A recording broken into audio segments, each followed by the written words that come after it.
Praise the lord. Welcome to Krupavartha సమయం. ఈ నూతన దిన శుభములు మనకందరికీ కలుగునుగాక. ఈ దినము ఈ మాసానికి చివరి దినంలో మనమున్నాము. ఈ మాసమంతా కూడా దేవుడు మనల్ని కాపాడి సంరక్షించినందుకు వందనములు. ఈ ఎండలకు ఎంతమంది అవస్థలు పడుతున్నారు, అయినప్పటికీ కూడా దేవుడు తన యొక్క కృపచేత మనల్ని నిత్యము కాపాడుతూ ఉన్నాడు. అందుకు దేవునికి వందనములు చెల్లించుకుంటున్నాము. ఈ దినము దేవుడు మనకిచ్చిన కృపావార్త కీర్తనల గ్రంథము 77వ కీర్తన 11-12 వచనములు. యెహోవా చేసిన కార్యములను, పూర్వము జరిగిన నీ ఆశ్చర్య కార్యములను నేను మనస్సుకు తెచ్చుకొందును. నీ కార్యమంతయు నేను ధ్యానించుకొందును. దేవుడిచ్చిన కృపావార్తను బట్టి దేవునికి వందనములు. ఈ వాక్యంను ధ్యానించకముందు మనం 77వ కీర్తన మొదటి వచనాన్ని మనం చదివినట్లయితే, ఆసాపు అనే ఈ కీర్తనకారుడు రాస్తున్నాడు, నేను ఎలుగెత్తి దేవునికి మొరపెట్టుదును, ఆయనకు మనవి చేయుదును. దేవుడు నాకు చెవియొగ్గు వరకు నేను ఎలుగెత్తి ఆయనకు మనవి చేయుదును అని చెప్తున్నాడు. అంటే అతడు ఎంతగా దేవునికి మొరపెడుతున్నాడో చూడండి. అతడంట దేవుడు నాకు చెవియొగ్గు వరకు నేను ఎలుగెత్తి ఆయనకు మనవి చేయుదును. అంటే ఒక్కొక్కసారి మన పరిస్థితులు అలాగే ఉంటాయి. మనము చాలాసార్లు ఎంతగానో దీర్ఘంగా ప్రార్థన చేస్తాము, చాలా సీరియస్గా ప్రార్థన చేస్తాము. ఎంత అంటే ఆ ఇంటెన్సిటీ మనకు చాలా తీవ్రమైనటువంటి ప్రార్థన. ఎందుకంటే మనకు జవాబు రాలేదు, మన ప్రార్థనకు జవాబు రాలేదు, మనం కష్టంలో ఉన్నాము. ఆ పరిస్థితి మనకి ఎందుకు వచ్చిందో తెలియదు, ఆ సమస్య ఎందుకు వచ్చిందో తెలియదు, ఎందుకు ఇలాంటి అనారోగ్యం కలిగిందో తెలియదు, ఎందుకు నేను ఇలాగున్నాను, ఎందుకు నాకు ఈ పరిస్థితి వచ్చింది, ఎందుకు అని మనము దేవుణ్ణి ప్రార్థన చేస్తూ ప్రభువా దీనిని తొలగించు అని ఎలుగెత్తి మనము అడుగుతూ ఉంటాము. అయితే ఒక్కొక్కసారి ప్రార్థనకు జవాబు రాదు.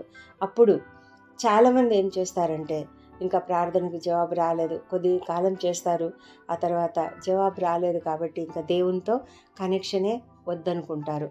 ఇంకా ఈ దేవుడు నాకేమీ ఆన్సర్ ఇవ్వడం లేదు కాబట్టి నేను అసలు ప్రార్థనే చెయ్యను అని అనుకునే స్థితిలోకి వెళ్ళిపోయేటువంటి విశ్వాసులు కొంతమంది ఉంటారు. అయితే ఈ యొక్క కీర్తనకారుడు తను చేస్తున్నటువంటి పని ఏంటి అంటే, అతడు ఎంతగానో ప్రభువును వెతుకుతున్నాడంట. రాత్రివేళ నా చెయ్యి వెనుకకు తీయకుండా చాపబడి ఉన్నది, నా ప్రాణము ఓదార్పు పొందనలకైనదని అతడు ఎంతగానో ప్రార్థిస్తూ ఉన్నప్పుడు అతని ఆత్మ కృంగిపోతూ ఉందంట. అతడు అతని కన్నులు అసలు మూతపడడం లేదు, మరి కలవరపడుతూ ఉన్నాడు అని ఇలా అంతా రాసి, అంటే నా ప్రశ్నకు జవాబు రావడం లేదు, నా సమస్యకు జవాబు రావడం లేదు, నా కష్టానికి ఏమీ జవాబు రావడం లేదు, నా కష్టాలు తీరడం లేదు అని చెప్తూ మరి తను మానేస్తున్నాడు ఆ ప్రార్థన. అంటే మానేయడం లేదు. అతడు 5వ వచనం నుంచి మనం చూస్తే, తొల్లిటి దినములను, పూర్వకాల సంవత్సరములను నేను మనస్సుకు తెచ్చుకొందును అంటున్నాడు. అంటే అతడు దేవుడు చేసినటువంటి పూర్వపు సంవత్సరాలలో తనకు దేవుడు ఏమేం చేశాడో అదంతా కూడా గుర్తు చేసుకుంటూ ఉన్నాడు. అతడు యెహోవా చేసిన కార్యములను, పూర్వం జరిగిన నీ ఆశ్చర్య కార్యములను నేను మనస్సుకు తెచ్చుకొందును, నీ కార్యమంతయు నేను ధ్యానించుకొందును, నీ క్రియలను నేను ధ్యానించుకొందును అని చెప్తూ ఉన్నాడు. ఎందుకంటే అతడు కృంగిన స్థితిలో ఉన్నాడు, కష్ట స్థితిలో ఉన్నాడు. అతని పరిస్థితి చాలా భయంకరంగా ఉన్నది. అస్సలు ప్రశాంతత అనేది లేదు, సమాధానం లేదు, హృదయంలో చాలా వేదనతో ఉన్నాడు. అతడు అనుకుంటున్నాడు, ప్రభువు నిత్యము విడనాడతాడా, ఆయన ఇంకెప్పుడు నన్ను కటాక్షింపడా అని అనుకుంటూ ఉన్నాడు. ఇంకా ఏమనుకుంటున్నాడంటే, ఆయన కృప ఎన్నటికీ లేకుండా మానిపోయిందా, మరి ఆయన నాకు వాగ్దానం ఇచ్చాడు కదా అదంతా తప్పిపోయిందా, ఆయన నన్ను కటాక్షింపకుండా మానేశాడా, ఆయన నా పైన కోపించాడా, నా పైన వాత్సల్యత చూపడం లేదా అని అనుకుంటూ ఉన్నాడనమాట. మనం కూడా ఒక్కొక్కసారి ఎవరైనా ఫ్రెండ్స్ మనకు ఒక దినం మనం ఫోన్ చేస్తాము, వాళ్ళ మాటల్లో ఒకవేళ ఏదన్నా కొంచెం తేడా కనిపించినా కూడా వెంటనే ఏంటో నా ఫ్రెండ్ సరిగా మాట్లాడలేదు, ఎందుకో సరిగా మాట్లాడలేదు, ఏమైంది, నేనేమన్నా చేశానా, నేనేమన్నా తప్పు చేశానా, లేకపోతే ఎందుకు నా మీద ఏమన్నా కోపం వచ్చిందా, ఎందుకు ఇలా మాట్లాడాడే, ఎందుకు ఆ అమ్మాయి ఇలా మాట్లాడింది అని ఈ విధంగా మనం ఆలోచిస్తూ ఉంటాం. ఒక్కొక్కసారి బాగా ఇంకా వ్యతిరేకంగా కూడా నెగటివ్గా కూడా మాట్లాడుకుంటారు. వీడికి బాగా పొగరెక్కింది, నన్ను గురించి పట్టించుకోవడం లేదు, నాతో ఇట్లా మాట్లాడినాడు అని ఒక విధమైనటువంటి కోపంతో అనుకుంటాం మనం. అంటే అసలు విషయం మనకు తెలియదు. ఒకవేళ అవతలి వ్యక్తి అలసిపోయి ఉండొచ్చు, అవతలి వ్యక్తి చిరాకులో ఉండవచ్చు, అవతలి వ్యక్తి ఒకవేళ కష్టంలో ఉండి, లేకపోతే సమస్యలో ఉండి, లేకపోతే అనారోగ్యంతో ఉండి సరిగా మాట్లాడలేకపోయి ఉండవచ్చు. అయితే మనకు ఆ టోన్ డిఫరెన్స్ తెలిసినప్పుడు మనము అలా ఫీల్ అవుతూ ఉంటాం. మరి దేవుని దగ్గర కూడా అలాగే ఫీల్ అవుతూ ఉంటాం. మనం అడుగుతాము, చాలా సార్లు చాలా బ్రతిమలాడుకుంటాము, మరి చాలా కష్టంతో, మరి మనసు కష్టంతో అడుగుతూ ఉంటాము. మరి అనుకుని ఆ విధంగా అడిగి జవాబు రాలేదని మనం ఇలా అనుకుంటాం. దేవునికి నా మీద కోపం వచ్చిందేమో, ఆయనకు నా పైన వాత్సల్యం తగ్గిపోయిందేమో, ఆయన నన్ను కటాక్షింపడం మానేశాడేమో అని ఈ విధంగా ఆలోచిస్తాము. అట్లనే ఆసాప్ కూడా ఆలోచిస్తున్నాడు. అయితే అతడు ఈ పరిస్థితులలో కూడా తన యొక్క ప్రార్థన మానలేదు. అతడు వెంటనే నేను తప్పకుండా ఆయన కార్యములను జ్ఞాపకం చేసుకుంటాను. అందుకే అతను అంటున్నాడు, మహోన్నతుని దక్షిణ హస్తము మార్పు నొందననుకొనుటకు నాకు కలిగిన శ్రమయే కారణం. అంటే నాకు శ్రమ వచ్చింది కాబట్టి ఆయనలో మార్పు కలిగింది అని నేను అనుకుంటున్నాను. కానీ నేను ఆయన చేసిన ఆశ్చర్య కార్యములను జ్ఞాపకం చేసుకుంటాను. ఆయన చేసిన కార్యములు, నా జీవితంలో ఆయన చేసినటువంటి కార్యములు, ఆయన చేసిన కార్యాలన్నిటినీ ధ్యానిస్తాను. అంటే ఎన్ని గొప్ప కార్యాలు దేవుడు నా జీవితంలో చేశాడు, ఎన్ని గొప్ప కార్యాలు ఆయన మన ఇంట్లో, మన కుటుంబంలో, మన ఒక్కొక్కరి పట్ల ఎన్ని చేశాడో అవన్నీ కూడా మనము జ్ఞాపకం చేసుకోవాలి, ధ్యానించుకోవాలట. ధ్యానించమని చెప్తున్నాడు. ధ్యానించితే మనకు ఏ పరిస్థితులలో ఆయన మనల్ని ఎంత గొప్పగా కాపాడాడు, ఏ పరిస్థితులలో ఒకవేళ గొప్ప అనారోగ్యం ఉండి మనల్ని ఎంతగా ఆయన ఆదరించి మనల్ని స్వస్థపరిచి సేద తీర్చాడు. చాలా కష్టంలో, మరి ఫైనాన్షియల్గా ప్రాబ్లమ్స్తో ఉన్నప్పుడు ఏ విధంగా దేవుడు మనల్ని ఆదుకొని మనకు ఎవరో ఒకరి ద్వారా సహాయం అందించి మనము ఆ పరిస్థితుల నుంచి లేవనెత్తబడేలాగా చేశాడు. ఇలా అన్ని చాలా విషయాలు మనం జ్ఞాపకం వస్తాయి. ఎన్నిసార్లు పెద్ద పెద్ద ప్రమాదం నుంచి దేవుడు త్రుటిలో తప్పించినటువంటి విషయాలను మనం జ్ఞాపకం చేసుకుంటే, అవును, దేవదూతనే వచ్చి నన్ను ఆ ప్రమాదం జరగకుండా అడ్డుకున్నట్లుగా నాకు అనిపించింది అని అనుకున్నటువంటి పరిస్థితులు కూడా ఉంటాయి కదా మన జీవితాలలో దేవుడు చేసిన ప్రతి కార్యం కూడా అద్భుత కార్యమే. మన పుట్టుక దగ్గర నుంచి అద్భుత కార్యమే కదా. వాటన్నిటిని మనం ధ్యానించుకుంటే అసలు ఇప్పుడు ఈ సమయంలో, ఈ కష్ట సమయాన్ని బట్టి ఆయన జవాబు ఇవ్వకపోయినంత మాత్రాన ఆయన దేవుడు కాకపోతాడా? నీకు నాకు దేవుడు కాకపోతాడా? ఆ కష్టము వచ్చినంత మాత్రాన, లేకపోతే సమస్యకు జవాబు రానంత మాత్రాన ఆయన దేవుడు కాకపోతాడా? కాదు, ఆయన అలాంటి దేవుడు కాదు. ఆయన మార్పు నొందని దేవుడు. ఆయన నిన్న నేడు నిరంతరము ఏకరీతిగా ఉన్న దేవుడు. అయితే ప్రతి పరిస్థితికి కూడా ఒక సమయం ఉన్నది, దేవునికి ఒక సమయం ఉన్నది. ఆ సమయాన్ని బట్టే సమస్తము జరుగుతుంది అన్న విషయాన్ని మనము జ్ఞాపకం చేసుకోవాలి. ప్రసంగి రాసినటువంటి ఆ గ్రంథంలో అతను అంటాడు కదా, ప్రతిదానికి సమయం కలదు అని చెప్తాడు. అదేవిధంగా కాలము సంపూర్ణమైనప్పుడే పరిశుద్ధుడైనటువంటి యేసుక్రీస్తు ఈ లోకంలో జన్మించాడు. అంతవరకు ఆయన జగత్తు పునాది వేయబడక మునిపే ఆయన ఏర్పరచబడ్డాడు. ఆయన ఈ యొక్క నిర్ణయం చేయబడింది, ఈ యొక్క ప్రణాళిక దేవునికి ఉంది. కానీ వెంటనే ప్రభువైన యేసుక్రీస్తుని లోకానికి పంపించలేదు. ఆయనకు ఒక ప్రణాళిక ఉన్నది. 400 సంవత్సరాలు ఇశ్రాయేలీయులు ఆ విధంగా ఐగుప్తులో శ్రమలు అనుభవించాలి. ఆ తర్వాతనే వారు కనాను దేశానికి బయలుదేరాలి, వారు విడుదల పొందాలి. అంతవరకు ఎందుకు అంటే, ఇక్కడ కనానులో ఉన్నటువంటి ఆ ప్రజల యొక్క పాపములు కంప్లీట్ కాలేదంట. అంటే దేవుని లెక్కలో ఎంత ప్రణాళిక, ఎంత వరకు వాళ్ళు ఎంత మితిమీరి తప్పులు చేస్తున్నారో అవన్నీ కూడా పూర్తి అయ్యే వరకు, వాళ్ళ యొక్క పాపము పరిపూర్ణమయ్యే వరకు కూడా వాళ్ళని అక్కడి నుంచి ఆయన తీసేయలేదు. దేవుడు న్యాయవంతుడైన దేవుడు. ఆయన సమస్తం కూడా సరి అయిన రీతిలో న్యాయముగా జరిగిస్తాడు. మన జీవితంలో మనకున్నటువంటి ఆ సమస్య ఏదైతే ఉందో, లేకపోతే అనారోగ్యమో, లేకపోతే కష్టమా, శ్రమన, ఏదైనా సరే దానికి దేవుడు ఒక సమయం నియమించి ఉంటాడు. ఆ సమయం వరకు అది ఉండవచ్చు. ఆ తర్వాత తప్పకుండా మన విషయంలో విడుదల కలుగుతుంది. జకర్యా, ఎలిజబెతులు మరి యంగ్ ఏజ్లో బాగా ప్రార్థన చేసి ఉంటారు, మాకు తప్పకుండా సంతానం ఈ ప్రభా అని. కానీ ఆయన చేసినటువంటి ఆ ప్రార్థనకు అప్పుడు జవాబు రాలేదు. కానీ ఎప్పుడు వచ్చింది? వాళ్ళు వృద్ధాప్యంలో ఉన్నప్పుడు వచ్చింది. ఎలిజబెత్ వృద్ధాప్యంలో ఉన్నది. ఆ సమయంలో వారికి ఆ యొక్క వాగ్దానము, నీ ప్రార్థన వినబడింది అని దేవుడు వారికి ఒక సంతానం ఇవ్వడం జరిగింది. ఆ సంతానం పట్ల దేవునికి ఒక గొప్ప ప్రణాళిక ఉంది. ఆ సంతానం ఎప్పుడు రావాలో ఆయనకు తెలుసు. యేసుక్రీస్తు ప్రభు జన్మించడానికి 6 నెలల ముందుగా ఆయన రావాలి. అందుకే ఆయన తన ఏకైక కుమారుని ఈ లోకానికి పంపిస్తుండగా ఆ ప్రభువుకు మార్గం సారాలం చేయడానికి ఈ బిడ్డ యోహాను అనే వ్యక్తి పుట్టాలి. అందుకే ఆ సమయానికి అతన్ని ఏర్పాటు చేసి ఆ విధంగా దేవుడు తన యొక్క ప్రణాళికను కంప్లీట్ చేశాడు. కాబట్టి మనం కూడా ఎప్పుడు కూడా దిగులు పడకూడదు. మన ప్రార్థనలు వినబడలేదేమో, దేవుడు మన ప్రార్థన ఆలకించలేదేమో, దేవుడు మన పైన కోపంచుకున్నాడేమో, మన పట్ల ఆయన వాత్సల్యత తగ్గిపోయిందేమో, ఆయన కటాక్షము మనకు మానిపోయిందేమో అని కాదు.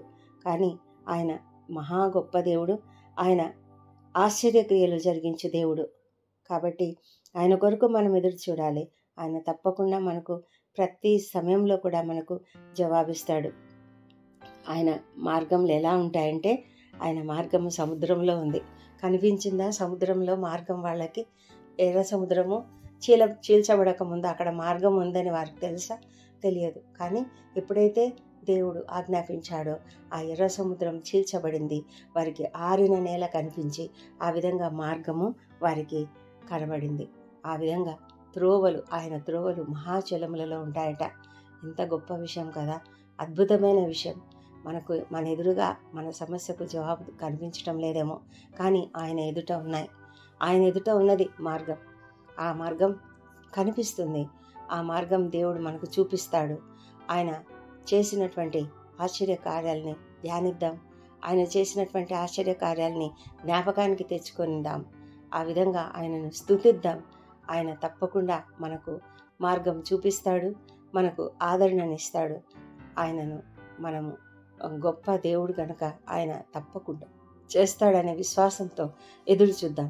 సర్వశక్తిమంతుడైన దేవా, గొప్ప దేవుడవు తండ్రి, ఆశ్చర్యకార్యములు చేసే దేవుడవు, అద్భుత కార్యములను చేసే దేవుడు. ప్రభా, మానకుండా మమ్ములను నిత్యము కటాక్షిస్తూ ఉండే దేవుడవు తండ్రి, నీకు వందనములు స్తోత్రం చెల్లించుకుంటున్నాము. ఈ పెందలకడ నీ సన్నిధిలో ప్రార్థిస్తున్నాము. మా ప్రార్థనలు ఆలకించున్నాయన. మా తండ్రి, మా అపరాధములను క్షమించుము. ఇతరులు మాడలా చేసిన అపరాధములను మేము కూడా క్షమిస్తున్నాము. అవును ప్రభా, నీవెంత గొప్ప దేవుడవంటే తండ్రి, నీవు చేసిన ఆశ్చర్య కార్యములను మేము జ్ఞాపకం చేసుకుంటే ఎంతో ఆశ్చర్యమవుతుంది ప్రభా. మేము యోగ్యత కలిగిన వారం కాము, మాకు అసలు అర్హత కూడా లేదు. అయినా తండ్రి, నీవు మమ్మల్ని ప్రేమించి తగిన సమయంలో మాకు సహాయం చేసే దేవుడు అయినావు. అవును ప్రభా, కాలం సంపూర్ణమైనప్పుడు నీవు సమస్తం చేస్తావు. తగిన కాలంలో నీ కార్యములను త్వరపెడతావు ప్రభా. నీకు వందనం చెల్లించుకుంటున్నాము తండ్రి. ఎంతమంది అయితే ఈ ప్రార్థనలో ఏకీభవించి ఉన్నారో వారందరినీ మీరు దీవించమని ప్రార్థిస్తున్నాం తండ్రి. ఎంతమందినైనా ఈ విధంగా జవాబులు రాక బాధపడుతున్నారో ప్రభా తండ్రి, తమ సమస్యలకు జవాబులు తెలియక అయోమయంలో ఉంటూ మరి ఎంతో దిగులుతో బాధతో భారంతో ఉన్నారో, ప్రార్థిస్తూ ఉన్నారో తండ్రి, అలాంటి బిడ్డలందరినీ మీరు జ్ఞాపకం చేసుకోనండి ప్రభా. నీవు వారి పట్ల చేసినటువంటి ఆశ్చర్యకార్యములను, గతంలో చేసినటువంటి ఆశ్చర్యకార్యములను జ్ఞాపకం తెచ్చుకొని వారు ధ్యానించులాగున సహాయం చేయమని వేడుకొంచున్నాం. మేము నిన్ను స్తుతించులాగున మాకు సహాయం చేయండి. అవును ప్రభా, నీవు చేసిన ప్రతి కార్యంని బట్టి మేము నీకు వేలాది వేల స్తుతులు, కృతజ్ఞతలు చెల్లిస్తున్నాం తండ్రి. మా తండ్రి దేవా, నీవు మా పట్ల ఇప్పుడు ప్రస్తుతం మాకున్నటువంటి ఈ సమస్య తప్పకుండా తొలగిస్తామని మేము నమ్ముతున్నాం ప్రభా. మేము అడిగి పొంది ఉన్నామని కూడా నమ్ముతున్నాము తండ్రి. ఎవరెవరైతే వివాహ ప్రయత్నం చేస్తూ కూడా సఫలత పొందక ఉన్నారో వారి పట్ల నీ యొక్క ప్రణాళిక ఏమై ఉన్నదో తండ్రి దయచేసి వారికి తెలియజెప్పమని వేడుకొంచున్నాం ప్రభా. వారి ఆ ప్రయత్నాలకు సఫలత అనుగ్రహించండి తండ్రి. నీవు నియమించిన సమయంలో తప్పక జరుగుతుందని నమ్ముతూ నీకు స్తోత్రం చెల్లిస్తున్నాము. మా తండ్రి, సంతానం కొరకు ఎంతోమంది ఎదురు చూస్తూ ప్రార్థిస్తున్నారు. ఆ బిడ్డలను కూడా మీరు జ్ఞాపకం చేసుకునండి ప్రభా. వారి పట్ల నీకున్న ప్రణాళికను బట్టి నీకు వందనములు ప్రభా. వారు తండ్రి నీ యందు భయభక్తులు కలిగి తండ్రి ఎంతగానో విశ్వాసంతో ప్రార్థిస్తుండగా వారిని దర్శించండి. వారి పట్ల వారిలో నీ పునరుత్థాన శక్తిని ప్రవేశపెట్టి చక్కటి సంతానంను వారికి అనుగ్రహించమని ప్రార్థిస్తున్నాము మా దేవ, మా ప్రభా. అదేవిధంగా తండ్రి, ఎంతోమంది నిరుద్యోగులుగా ఉంటూ బాధపడుతూ ఉన్నారు, ఆర్థిక ఇబ్బందులతో ఉంటున్నారు, మరి తండ్రి అప్పుల సమస్యలతో ఉంటున్నారు నాన్న. అలాంటి బిడ్డలందరినీ కూడా మీరు జ్ఞాపకం చేసుకోనండి ప్రభా. వారి పరిస్థితిని మీరు చూడండి ప్రభా. వారిని లేవనెత్తమని ప్రార్థిస్తున్నాం తండ్రి. తండ్రి ప్రభా, నీకు సమస్తము సాధ్యం నాయన ప్రభా. మీరు అద్భుతకరుడు, ఆశ్చర్యకరుడు. జవాబు లేకపోతే తండ్రి నిజంగానే ఎంతగానో కృంగిపోతాం ప్రభా. అయితే ప్రభా, మీరు వాక్యం ద్వారా మాకు ఆదరణ కలిగించండి ప్రభా. మేము గతంలో నీవు చేసిన కార్యములను ఆరాధిస్తున్నప్పుడు, ధ్యానిస్తున్నప్పుడు ప్రభా, మేము వాటిని బట్టి ఆ కృతజ్ఞతాస్తుతులు నీకు చెల్లిస్తున్నప్పుడు మాకు కావాల్సిన ఆదరణను మీరు అనుగ్రహించమని ప్రార్థిస్తున్నాం తండ్రి ప్రభా. మా సమస్యలకన్నిటికీ కూడా జవాబు త్వరగా అనుగ్రహించమని ప్రార్థిస్తున్నాం తండ్రి దేవా ప్రభా. ఎంతమంది అయితే అనారోగ్యంతో బాధపడుతున్నారో వారికి స్వస్థత అనుగ్రహించండి మా తండ్రి. క్రిటికల్ కండిషన్స్లో ఉన్న వాళ్ళని లేవనెత్తండి ప్రభా. వాళ్ళకు ఉన్నటువంటి సమస్యలను, ఆర్థిక ఇబ్బందులను సమస్తమును తొలగించమని ప్రార్థిస్తున్నాము. ఈ దినం అనేకమైన ప్రొసీజర్స్ కూడా వెళ్తున్నటువంటి ప్రతి వారికి కూడా నాయన మీరు కావాల్సిన శక్తిని, బలంని అనుగ్రహించి ప్రభా నిన్ను తండ్రి నీ యొక్క స్వస్థత వారికి కలిగి తండ్రి వారందరూ త్వరగా బయటికి రాగలుగులాగున, ఈ ఐసీయూలో నుంచి బయటికి రాగలుగులాగున సహాయం చేయమని ప్రార్థిస్తున్నాం ప్రభా. కుటుంబంలో తండ్రి ఎంతోమంది సమస్యలతో బాధపడుతున్నారు మా ప్రభా. తండ్రి విడిపోయిన భార్యాభర్తలు ఉన్నారు, వారిని కలపండి. మనస్పర్ధలతో బాధపడుతున్నటువంటి వారికి తగిన సహాయం చేసిన వారికి శాంతి, సమాధానం అనుగ్రహించమని ప్రార్థిస్తున్నాము మా తండ్రి దేవా. మా పరిస్థితులన్నింటినీ నీ చేతులకు అప్పగించుకుంటున్నాము. మమ్మల్ని అందరినీ లేవనెత్తండి ప్రభా. కృంగుదలలో నుంచి లేవనెత్తండి ప్రభా. సహాయం చేయండి, ఆదరణనివ్వండి తండ్రి దేవా మా ప్రభా. మరి ప్రపంచమంతటా శాంతి, సమాధానం అనుగ్రహించండి. ముఖ్యంగా ఇజ్రాయెల్ దేశంను జ్ఞాపకం చేసుకోనండి, యుక్రెయిన్ని జ్ఞాపకం చేసుకోనండి. అక్కడ జరుగుతున్నటువంటి యుద్ధ వాతావరణంను తండ్రి మీరు సరిచేయండి, మీరు ఇన్వాల్వ్ కమ్మని ప్రార్థిస్తున్నాం ప్రభా మా తండ్రి దేవా. యెరూషలేమును జ్ఞాపకం చేసుకోనండి. ఆ నగరులలో క్షేమమును, వారి ప్రాకారములలో నెమ్మదిని దయచేయమని వేడుకుంటున్నాం ప్రభా మా తండ్రి దేవా. ప్రపంచమంతా కూడా నీ చేతిలో ఉన్నది మా తండ్రి. మీరు అద్భుతములు చేయగలిగిన దేవుడై ఉంటున్నారు, సహాయం చేయండి మా తండ్రి. మా దేశంను జ్ఞాపకం చేసుకునండి. మా దేశంలో ఉన్నటువంటి సమస్యలు మీరు ఎరుగుదురు మా తండ్రి దేవా. మీరు తండ్రి నీ యొక్క పరిశుద్ధాత్మను కుమ్మరించి ప్రభా సమస్తమును బాగు చేయండి. జరుగుతున్న ఎలక్షన్స్లో ప్రభా మీరు ఉండండి ప్రభా. ఎక్కడ అవకతవకలు జరగకుండా తండ్రి న్యాయంగా జరుగునట్లుగా సహాయం చేయండి. అన్నిటికంటే ముఖ్యంగా నీ క్రీస్తు విరోధి గవర్నమెంట్ రాకుండా కాపాడమని వేడుకొంచున్నాం. నీకు సమస్తము సాధ్యము తండ్రి. నీవు నీ యొక్క ఆధీనంలో ఉంచుకొని ఉన్న ఈ పరిస్థితిని అంతటినీ నీ చేతులకే అప్పగించుకుంటున్నాం ప్రభా. సహాయం చేయమని వేడుకుంటున్నాము. ఈ దినం బర్త్డేలు, వివాహ దినం జరుపుకుంటున్న బిడ్డలను దీవించండి. గడిచిన సంవత్సరం అంతా వారికి చేసిన ప్రతి మేలును బట్టి నీకు వందనములు. రాబోయే సంవత్సరంలో ఇంకనూ అధికమైన మేలులను వారికి అనుగ్రహించమని ప్రార్థిస్తున్నాము తండ్రి. మా ప్రార్థనలన్నీ అంగీకరించి జవాబులు ఇచ్చినందుకు నీకు వందనములు తండ్రి దేవా. ఈ ప్రార్థనలన్నీ మా ప్రభువును, మా ప్రియ రక్షకుడునైనా యేసుక్రీస్తు అత్యంత శక్తిగల ఉన్నతమైన నామంలో అడిగి పొంది ఉన్నామని నమ్మి నీకు స్తోత్రం చెల్లిస్తున్నాం తండ్రి. Amen, amen.